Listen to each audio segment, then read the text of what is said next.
नमस्कार। आज हम भारतीय संविधान के कुछ ऐसे हिस्सों की गहराई में उतरने वाले हैं जो प्रतियोगी परीक्षाओं में अक्सर आते हैं और सच कहूं तो कई बार सिरदर्द भी बन जाते हैं। बिल्कुल। और ये सिरदर्द मतलब एक चुनौती बन जाता है। लेकिन इसी चुनौती को आसान बनाने के लिए हमारे पास आज स्टडी टेक के बनाए हुए कुछ स्रोत हैं। हाँ, स्टडी टेक ने छात्रों के लिए इन मुश्किल विषयों को याद रखने की कुछ बहुत ही सरल और अनोखी तरकीबें बनाई हैं। सही कहा। तो आज का हमारा मिशन स्टडी टेक के दिखाए रास्ते पर चलना है। हम इन मुश्किल भागों को दिलचस्प कहानियों और ट्रिक्स की मदद से हमेशा के लिए याद करने की कोशिश करेंगे। हाँ, और जैसा कि स्टडी टेक की टीम कहती है, ये सिर्फ सीखने के बारे में नहीं है, बल्कि एक मजबूत मानसिकता बनाने के बारे में है। तो चलिए इस ज्ञान यात्रा को शुरू करते हैं जो खास तौर पर स्टडी टेक ने हमारे लिए तैयार की है। ठीक है, तो चलिए पहली स्लाइड से शुरू करते हैं। इस पर बड़ा बड़ा लिखा है शुरुआती भाग, बेसिक 1 to 4A। और नीचे एक नोट है, उंगलियों पर याद होनी चाहिए। तो साफ है कि ये संविधान की नींव है। बिल्कुल, ये तो बेसिक है। पहला है भाग 1, संघ और उसका राज्य क्षेत्र, मतलब कहानी का पहला पन्ना। हाँ। इसको याद रखने की ट्रिक बहुत ही सीधी सादी है। लिखा है, कोई भी किताब खोलो, पहला चैप्टर इंट्रोडक्शन ही होता है, यानी देश का परिचय। सही है। और तस्वीर भी एक खुली किताब की है जिस पर इंट्रोडक्शन लिखा है। कितना लॉजिकल है। उसका नाम क्या है? उसमें कौन कौन से राज्य हैं? हाँ, तो भाग 1 ठीक यही करता है। ये भारत की भौतिक और राजनीतिक पहचान तय करता है। ये उस स्टेज को सेट करता है जिस पर बाकी की कहानी होगी। अच्छा, तो स्टेज सेट हो गया, देश की जमीन तय हो गई। अब सवाल है कि स्टेज पर रहेगा कौन? बिल्कुल, अगला सवाल यही होगा। और यही आता है भाग 2, नागरिकता, सिटीजनशिप। इसकी ट्रिक भी बड़ी मजेदार है। बताइए। लिखा है, दो लोगों के मिलने से समाज बनता है और नागरिकता मिलती है। तस्वीर में दो लोगों की सिलुएट बनी है। अच्छा, 2 लोग, नंबर 2। हाँ, और एक और विकल्प भी दिया है, ब्रैकेट में लिखा है या 2 पैरों वाला नागरिक।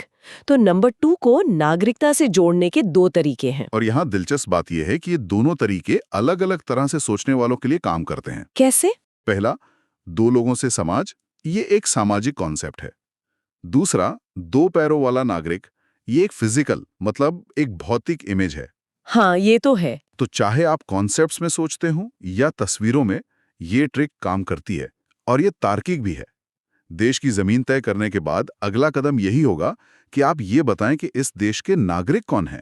अब आते हैं उस हिस्से पर जो शायद संविधान का दिल है, भाग 3, मूल अधिकार, फंडामेंटल राइट्स। बहुत जरूरी हिस्सा। इसकी ट्रिक देखकर तो मैं भी हैरान रह गई। इन्होंने लिखा है, अधिकार शब्द में अ आता है जो 3 जैसा दिखता है। अरे वाह! और तस्वीर में अधिकार शब्द से अ को इतना बड़ा करके दिखाया गया है कि वो सच में हिंदी के अंक 3 जैसा लग रहा है। ये तो कमाल का विजुअल हैक है। ये पूरी तरह से एक विजुअल ट्रिक है और इसीलिए ये बहुत शक्तिशाली है। ये आपके दिमाग को सोचने पर मजबूर नहीं करती, बस दिखा देती है। सही बात है। लेकिन इसकी गहराई में जाना जरूरी है।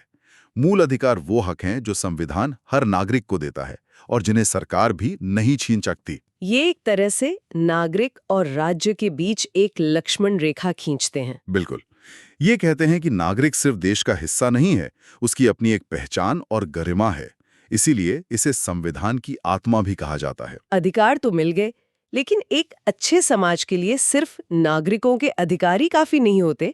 सरकार का भी तो कोई फर्ज बनता है। हाँ, ये भी एक पहलू है। और यहीं पे कहानी थोड़ी और गहरी होती है। भाग 4, नीति निदेशक तत्व, यानी DPSP, directive principles of state policy. हाँ, इसको याद रखने की ट्रिक है, नीति चारों दिशाओं के लिए बनती है। चारों दिशाओं, नंबर 4, समझ गया। और साथ में एक कंपास की तस्वीर है जो चारों दिशाओं, उत्तर, दक्षिण, पूर्व, पश्चिम की ओर इशारा कर रहा है। ये ट्रिक सिर्फ नंबर 4 याद नहीं कराती, बल्कि डीपीएसपी के मर्म को भी छूती है। वो कैसे? डीएसपीसी ये वो सिद्धांत हैं जो देश को चारों दिशाओं में, यानी हर नागरिक के लिए एक कल्याणकारी राज्य, एक वेलफेयर स्टेट बनाने का रास्ता दिखाते हैं। मतलब ये सरकार के लिए एक तरह का नैतिक कंपास है। बिल्कुल। जहां मूल अधिकार सरकार को कुछ करने से रोकते हैं, वहीं ये निदेशक तत्व सरकार को कुछ अच्छा करने के लिए प्रेरित करते हैं। मतलब एक तरफ अधिकार, दूसरी तरफ राज्य की जिम्मेदारियां। हाँ, और इन दोनों के बीच का संतुलन ही भारतीय लोकतंत्र की खूबसूरती है। और इसी संतुलन को पूरा करने के लिए एक और चीज जोड़ी गई, भाग 4 क, मूल कर्तव्य, फंडामेंटल ड्यूटीज। ये बाद में आया ना? हाँ, ये मूल संविधान में नहीं था। इसकी ट्रिक कहती है 4A का मतलब A1 नागरिक जो अपना कर्तव्य निभाता है। और तस्वीर में एक सुनहरा बैज है जिस पर A1 सिटीजन लिखा है। बिल्कुल, इसे 1976 में जोड़ा गया था। इसके पीछे सोच ये थी कि नागरिक सिर्फ अधिकारों की मांग ही ना करें, बल्कि देश के प्रति अपने कर्तव्यों को भी समझें। एक अच्छा नागरिक अपने अधिकारों को भी जानता है और अपने कर्तव्यों को भी निभाता है। तो यहाँ तक हमने व्यक्ति और राज्य के बीच के रिश्ते को समझा, देश की जमीन, नागरिक, उनके अधिकार और फिर दोनों के कर्तव्य। एक तरह से संविधान की फिलॉसफी सेट हो गई। हाँ, अब सवाल उठता है कि इस राज्य को चलाएगा कौन? यहीं से हम शासन की असली मशीनरी में दाखिल होते हैं। सही कहा। अब हम कहानी के उस हिस्से में आ रहे हैं जहाँ किरदारों का ढांचा तैयार होता है। सरकार कैसे बनेगी, कौन चलाएगा? बिल्कुल। अगली स्लाइड हमें सरकार के इसी ढांचे में ले जाती है और सबसे पहले आता है भाग 5, संघ, द यूनियन, यानी केंद्र सरकार। यहाँ कोई ट्रिक नहीं है, बस एक बहुत जरूरी नोट लिखा है।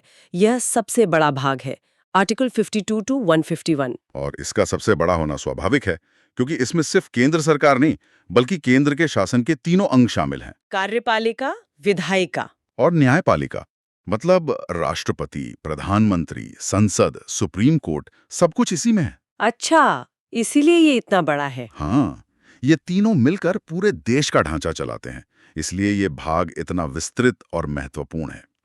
ये संविधान का इंजन रूम है, आप कह सकते हैं। इंजन रूम, क्या बात है।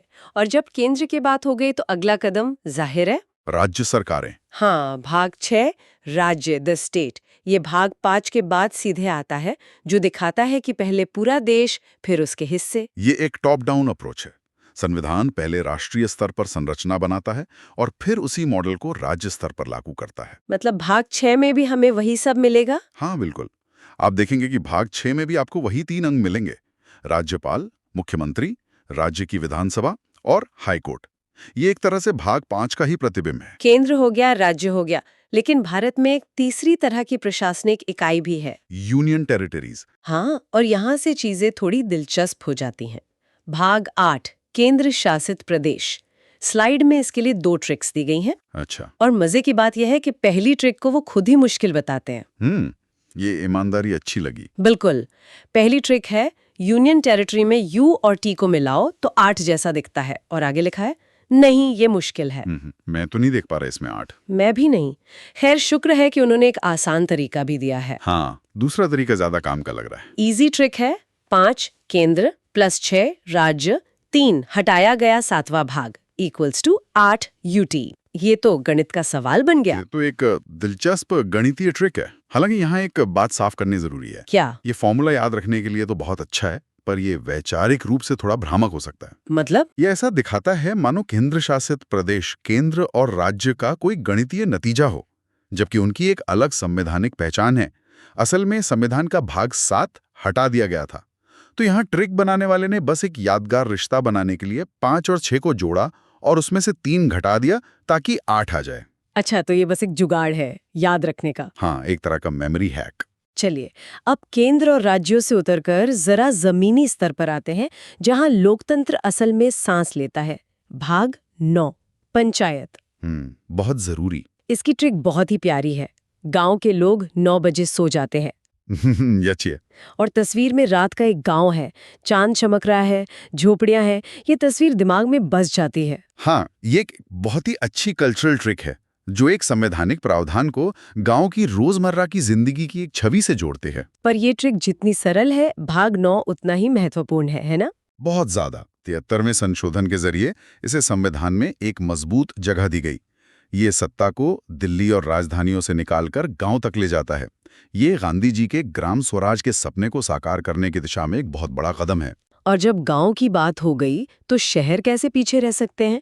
ठीक इसके बाद आता है भाग 9 क, नगर पालिकाएं, म्युनिसिपैलिटी। तार्किक क्रम है। और इसकी ट्रिक पिछली वाली परी बनी है। 9 गांव के बाद 9A शहर आता है। तस्वीर में भी एक शहर का नजारा है, ऊंची इमारतें हैं। ये एक अनुक्रमण ट्रिक है। ये बहुत ही कुशल तरीका है। आपका दिमाग पहले ही 9 मतलब गांव याद कर चुका है। अब उसे बस ये याद रखना है कि A मतलब अगला कदम यानी शहर। और ये असल दुनिया में भी तो ऐसा ही है, गांव से शहर की तरफ। बिल्कुल। जैसे 73वें संशोधन ने पंचायतों को संवैधानिक दर्जा दिया, वैसे ही 74वें संशोधन ने नगरपालिकाओं यानी शहरी स्थानीय निकायों को ताकत दी। और ये सिलसिला यही नहीं रुकता। हमारी आखिरी स्लाइड इसी क्रम को और आगे बढ़ाती है। सबसे पहले है भाग 9ख, सहकारी समितियां, कोऑपरेटिव सोसाइटीज। हाँ, ये स्थानीय शासन की कहानी का तीसरा अध्याय है। बिल्कुल। स्लाइड में बताया गया है कि इसे 97वें संशोधन से जोड़ा गया और ट्रिक उसी क्रम को जारी रखती है। 9 गांव, 9A शहर, 9B समिति। ये तो बहुत लॉजिकल फ्लो है। तस्वीर में भी एक झोपड़ी से शहर और फिर लोगों के हाथ पकड़े हुए एक चेन दिखाई गई है। ये समितियां होती क्या हैं? देखिए, ये वो समितियां हैं जो लोग मिलकर अपने आर्थिक और सामाजिक भले के लिए बनाते हैं। इसका सबसे बड़ा उदाहरण है अमूल। अरे हाँ, अमूल। अमूल कोई एक व्यक्ति की कंपनी नहीं है, ये लाखों दूध उत्पादकों की एक सहकारी समिति है। तो संविधान इस तरह के सहयोग को भी बढ़ावा देता है। तो ये क्रम बहुत तार्किक है, पहले राजनीतिक लोकतंत्र और फिर आर्थिक लोकतंत्र। वाह।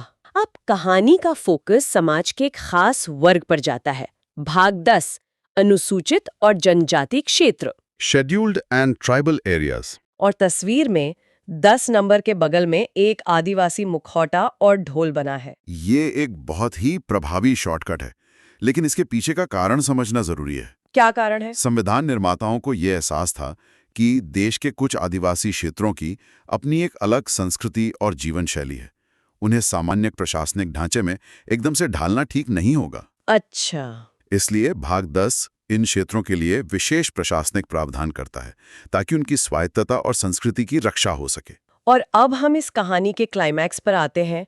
हमने केंद्र बनाया, राज्य बनाए, स्थानीय सरकारें बनाई, लेकिन ये सब मिलकर काम कैसे करेंगे? सबसे बड़ा सवाल। इसी सवाल का जवाब है भाग 11, संघ और राज्यों के बीच संबंध। और इसकी ट्रिक एक मशहूर कहावत है, 1 और 1 11। 1 + 1 11। ये तो सभी जानते हैं। चलते हैं तो संबंध मजबूत होते हैं। तस्वीर में 2 हाथ मिल रहे हैं, एक पर केंद्र और दूसरे पर राज्य लिखा है। ये ट्रिक इस पूरे सफर का सबसे खूबसूरत सार है। ये सिर्फ 11 नंबर याद नहीं कराती, बल्कि ये भारतीय संघवाद की आत्मा को पकड़ती है। भारतीय संघवाद? हाँ, भारत पूरी तरह से न तो एकात्मक है और न ही पूरी तरह से संघीय है। ये सहकारी संघवाद मतलब कोऑपरेटिव फेडरलिज्म के सिद्धांत पर चलता है, जहां केंद्र और राज्य दुश्मन नहीं बल्कि पार्टनर हैं। तो ये भाग बताता है कि उनके बीच शक्तियां कैसे बटेंगी? बिल्कुल। विधायी, प्रशासनिक और वित्तीय शक्तियां कैसे बटेंगी ताकि देश 1 और 11 की तरह मजबूती से आगे बढ़ सके। तो इस सब का क्या मतलब है?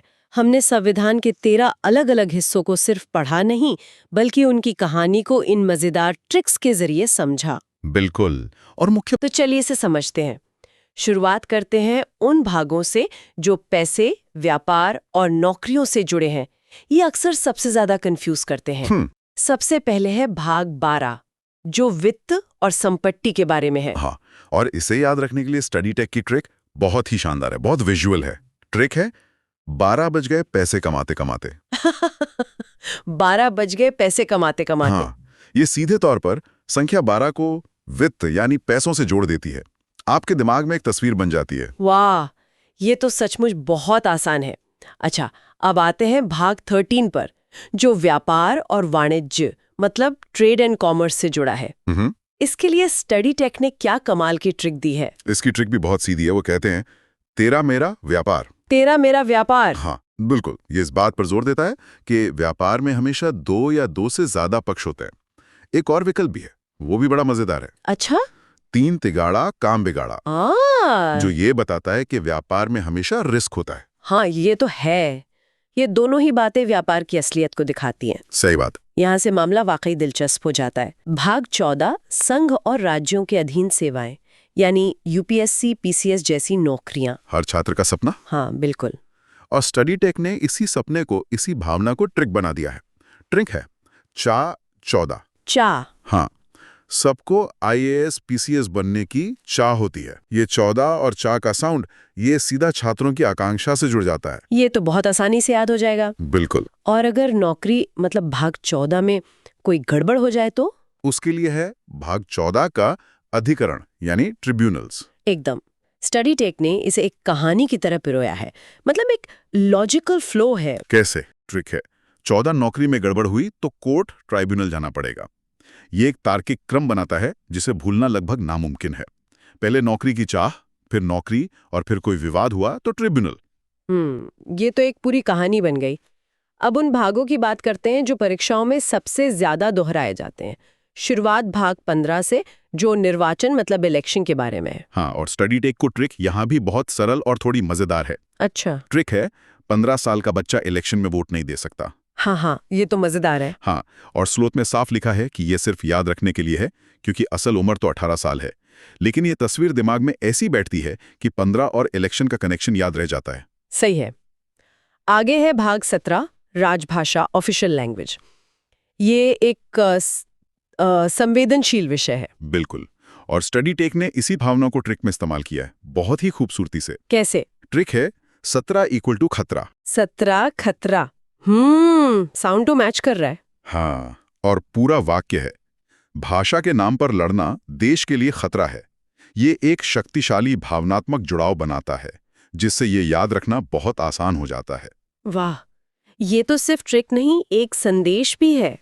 और जब देश पर असल में खतरा आता है तो लगता है आपातकाल, इमरजेंसी, जो कि है भाग 18। एकदम सही। देखिए कितना अच्छा फ्लो है। 17 पर खतरा और 18 में उसका समाधान। हाँ, इसकी ट्रिक भी ध्वनि पर आधारित है। 18 18 = ठहरा। 18 ठहरा। जब इमरजेंसी लगती है तो सब कुछ रुक जाता है। 18 और ठहरा की मिलती जुलती आवाज इसे तुरंत याद करा देती है। स्टडी टेक ने कितनी खूबसूरती से इसे आसान बना दिया है।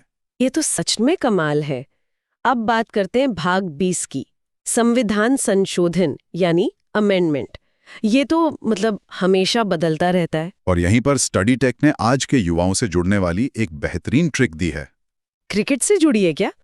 नियम जल्दी जल्दी बदलते रहते हैं। वाह। एक क्रिकेट मैच का उदाहरण देकर उन्होंने एक, आप कह सकते हैं, सूखे विषय को कितना दिलचस्प बना दिया। बहुत ही दिलचस्प। तो इन सब का क्या मतलब है? अब कुछ विशेष और बाकी बचे भागों पर नजर डालते हैं। भाग 16, जो कुछ वर्गों के लिए विशेष उपबंध यानी स्पेशल प्रोविजंस से संबंधित है। स्टडी टेक ने यहाँ भी ध्वनि का इस्तेमाल किया, बहुत ही सीधा और असरदार तरीका। ट्रिक है 16 मतलब स्पेशल, S से 16, S से स्पेशल। S से 16, S से स्पेशल। ये अच्छा है ना? ये बहुत सीधा और प्रभावी है। फिर आता है भाग 19, प्रकीर्ण यानी मिसलेनियस, विविध बातें। ये थोड़ा अजीब सा नाम है। हाँ, और इसको समझाने के लिए स्टडी टेक ने एक आम मुहावरे का इस्तेमाल किया। कौन सा? ट्रिक है 19-20 का फर्क, जिसका मतलब होता है छोटी मोटी अलग अलग बातें। अच्छा, हाँ, हम रोजमर्रा की जिंदगी में भी ये इस्तेमाल करते हैं। बिल्कुल, और ये विविध शब्द के लिए एकदम सही है। अब भाग 21, अस्थायी और विशेष उपबंध, टेम्पररी प्रोविजंस। इसके लिए स्टडी टेक ने जीवन के एक चरण से जुड़ी ट्रिक बनाई है, जिससे सब लोग जुड़ पाएंगे। क्या है वो? ट्रिक है 21 साल की उम्र में सब टेम्पररी, अस्थायी होता है, सेटल नहीं होते। हाँ, ये तो बिल्कुल सही है। हाँ, तो ये एक व्यक्तिगत अनुभव से जुड़कर इसे यादगार बना देता है। और अंत में भाग 22, संक्षिप्त नाम और हिंदी पाठ यानी शॉर्ट टाइटल। इसकी ट्रिक भी इसके काम की तरह ही सरल है। अच्छा, ये तो आखिरी है, बस नाम पता कर खत्म करो। ये संविधान के भागों की सूची को एक सही अंत देता है, जैसे कोई फिल्म खत्म होती है और क्रेडिट्स आते हैं। बिल्कुल सही। तो आज हमने देखा कि कैसे स्टडी टेक ने रचनात्मकता का उपयोग करके संविधान जैसे जटिल विषय के महत्वपूर्ण भागों को याद रखना कितना आसान बना दिया है। बिल्कुल, उन्होंने ध्वनि, कहानियों, भावनाओं और रोजमर्रा के उदाहरणों का इस्तेमाल किया है। हाँ, ये सिर्फ रटना नहीं है, बल्कि जानकारी को दिमाग में टिकाने के लिए एक तरह के मानसिक हुक बनाना है। सही कहा। स्टडी टेक की ये तरीके न केवल परीक्षा के लिए आत्मविश्वास बढ़ाते हैं, बल्कि सीखने की प्रक्रिया को भी आनंददायक बनाते हैं। बिल्कुल। ये वास्तव में उस मानसिकता के निर्माण का हिस्सा है जिसकी स्टडी टेक वकालत करता है। आज हमने जो ट्रिक्स देखी, वे सिर्फ तथ्यों को याद रखने का एक तरीका नहीं है, वे दिखाती हैं कि किसी भी जटिल विषय को रचनात्मकता के साथ कैसे सरल बनाया जा सकता है। तो अब सोचने वाली बात यह है कि इस तकनीक का इस्तेमाल, मतलब एक स्मार्ट ट्रिक और उसके पीछे की गहरी समझ, इस तरीके को पढ़ाई के और किन-किन मुश्किल हिस्सों में किया जा सकता है।